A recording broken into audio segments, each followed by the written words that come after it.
जब कोई फिल्म खत्म होने के बाद भी आपके दिमाग में चलती रहे, उसके किरदार बार बार याद आएं और उसके कुछ सवाल आपके अंदर रह जाएं, तो समझ लीजिए कि वह फिल्म सिर्फ देखी नहीं गई, महसूस की गई है।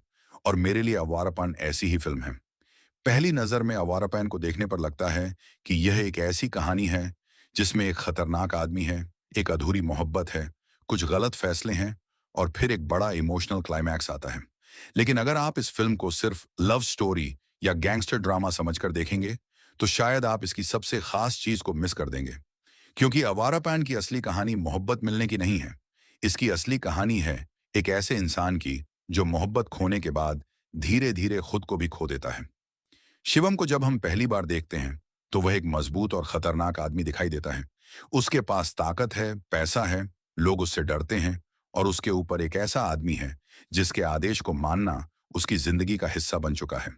लेकिन इन सारी चीजों के बावजूद शिवम के अंदर एक बहुत बड़ी कमी है। उसके अंदर जीने की वजह नहीं बची है। और यही चीज उसके किरदार को दिलचस्प बनाती है। आमतौर पर फिल्मों में हम ऐसे किरदार देखते हैं जो अपनी जिंदगी में कुछ हासिल करना चाहते हैं। कोई बदला लेना चाहता है, कोई पैसा चाहता है, कोई प्यार चाहता है या कोई अपने परिवार को बचाना चाहता है। लेकिन अवारापन का शिवम इन सबसे अलग है। वह कुछ हासिल करना ही नहीं चाहता। वह बस अपनी जिंदगी को किसी तरह खींच रहा है। उसका चेहरा देखकर ऐसा लगता है जैसे उसके अंदर बहुत पहले कुछ टूट चुका है और अब वह सिर्फ शरीर से जिंदा है। यही वजह है कि फिल्म का अंधेरा माहौल सिर्फ फिल्म की खूबसूरती बढ़ाने के लिए इस्तेमाल नहीं किया गया।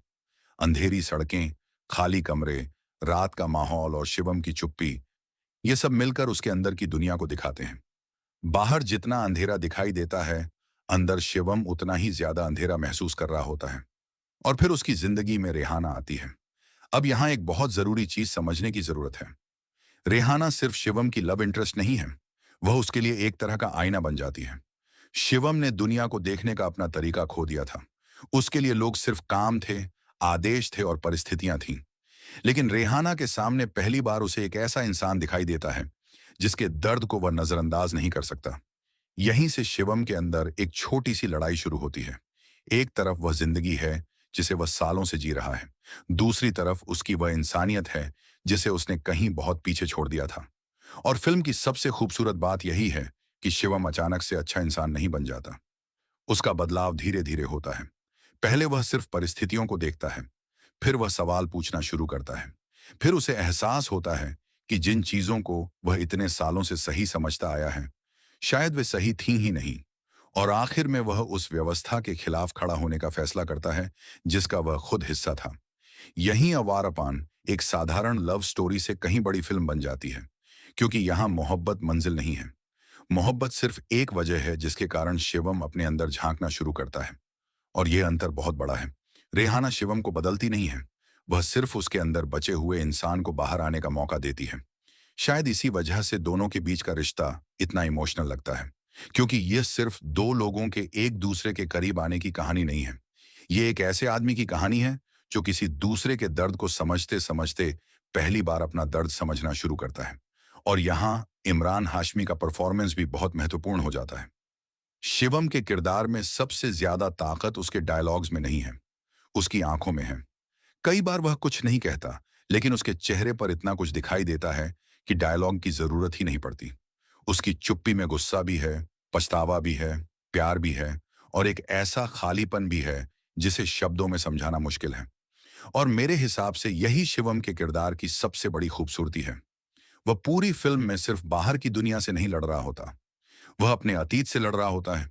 वह उस इंसान से लड़ रहा होता है जो वह बन चुका है। और यही वजह है कि फिल्म का सबसे बड़ा सवाल यह नहीं है कि शिवम रेहाना को बचा पाएगा या नहीं। असल सवाल यह है कि क्या शिवम खुद को बचा पाएगा। यहाँ खुद को बचाने का मतलब सिर्फ जिंदगी बचाना नहीं है। इसका मतलब है अपनी इंसानियत बचाना। क्योंकि कई बार इंसान सांस ले रहा होता है, लेकिन उसके अंदर का इंसान बहुत पहले मर चुका होता है। शिवम के साथ भी कुछ ऐसा ही हुआ है। उसने अपनी भावनाओं को दबा दिया, अपने दर्द को दबा दिया, अपनी मोहब्बत को दबा दिया और धीरे धीरे उसने खुद को भी दबा दिया। लेकिन रेहाना की मौजूदगी उसके अंदर दबे हुए उस इंसान को फिर से जगा देती है। और शायद यही अवारापन की सबसे बड़ी खूबसूरती है। ये फिल्म आपको ये नहीं बताती कि एक अच्छा इंसान बनने के लिए आपको कभी गलती नहीं करनी चाहिए, बल्कि यह बताती है कि गलती करने के बाद भी अगर आपके अंदर सही और गलत को पहचानने की क्षमता बची है, तो वापसी का रास्ता पूरी तरह बंद नहीं हुआ है। फिल्म का म्यूजिक भी इसी इमोशन को आगे लेकर चलता है। अवरपान के गाने सिर्फ कहानी के बीच में डाल दिए गए गाने नहीं लगते। वे किरदारों की भावनाओं को आवाज देते हैं। जब शिवम अपनी बात खुलकर नहीं कह पाता, तो म्यूजिक उस इमोशन को महसूस करवाता है। और यही कारण है कि फिल्म के इमोशनल मोमेंट्स सिर्फ डायलॉग की वजह से याद नहीं रहते। उनके साथ जुड़ा म्यूजिक भी आपको उस समय वापस ले जाता है। लेकिन क्या अवारापान एक परफेक्ट फिल्म है? नहीं। फिल्म में कुछ जगहों पर कहानी थोड़ी प्रिडिक्टेबल लग सकती है। कुछ इमोशनल मोमेंट्स आपको पहले से समझ आने लगते हैं, और कहीं-कहीं फिल्म अपने इमोशन को जरूरत से ज्यादा खींचती हुई भी महसूस होती है। लेकिन इसके बावजूद फिल्म का सबसे महत्वपूर्ण हिस्सा कमजोर नहीं पड़ता, और वह है शिवम का ट्रांसफॉर्मेशन। एक ऐसा आदमी जो शुरुआत में किसी चीज की परवाह नहीं करता, धीरे-धीरे किसी दूसरे की जिंदगी की परवाह करने लगता है। एक ऐसा आदमी जो आदेश मानने का आदी था, धीरे-धीरे अपने फैसले खुद लेने लगता है। और एक ऐसा आदमी जिसने कभी अपनी जिंदगी को कोई मतलब नहीं दिया, आखिर में किसी और की जिंदगी को बचाने के लिए अपनी पूरी दुनिया के खिलाफ खड़ा हो जाता है। यही वजह है कि मेरे लिए अवरपैन सिर्फ एक रोमांटिक मूवी नहीं है। ये सिर्फ गैंगस्टर मूवी भी नहीं है। ये एक रिडेम्पशन स्टोरी है।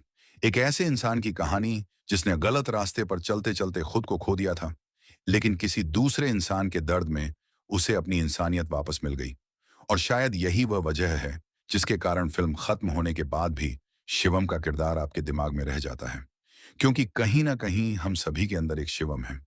एक ऐसा हिस्सा जो कभी-कभी अपने फैसलों पर सवाल करता है, कभी अपने अतीत को याद करता है, और कभी सोचता है कि अगर जिंदगी को दोबारा मौका मिले, तो क्या हम वही फैसले दोबारा लेंगे? अवारपन का सबसे खूबसूरत जवाब यही है कि जब तक इंसान के अंदर पछतावा जिंदा है, तब तक बदलाव की संभावना भी जिंदा है। इसलिए अगर कोई मुझसे पूछे कि अवारापान की सबसे बड़ी लव स्टोरी क्या है, तो मैं शायद शिवाम और रेहाना का नाम नहीं लूंगा। मेरे लिए अवारापान की सबसे बड़ी लव स्टोरी है एक इंसान और उसकी खो चुकी इंसानियत के बीच की कहानी। और शायद इसी वजह से अवारापैन आज भी सिर्फ एक फिल्म नहीं लगती। ये एक सवाल बनकर सामने आती है।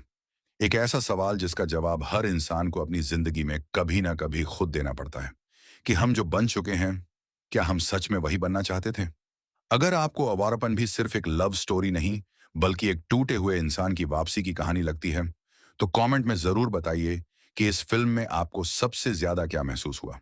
और अगर आपको ऐसे मूवी रिव्यूज पसंद हैं, जहां सिर्फ कहानी नहीं, बल्कि फिल्म के पीछे छिपे इमोशंस और कैरेक्टर्स को भी अलग नजरिए से समझाया जाता है, तो रिव्यू विद बिमल को सब्सक्राइब जरूर कीजिए। क्योंकि यहां हम सिर्फ फिल्म नहीं देखते, हम फिल्म को महसूस करने की कोशिश करते हैं।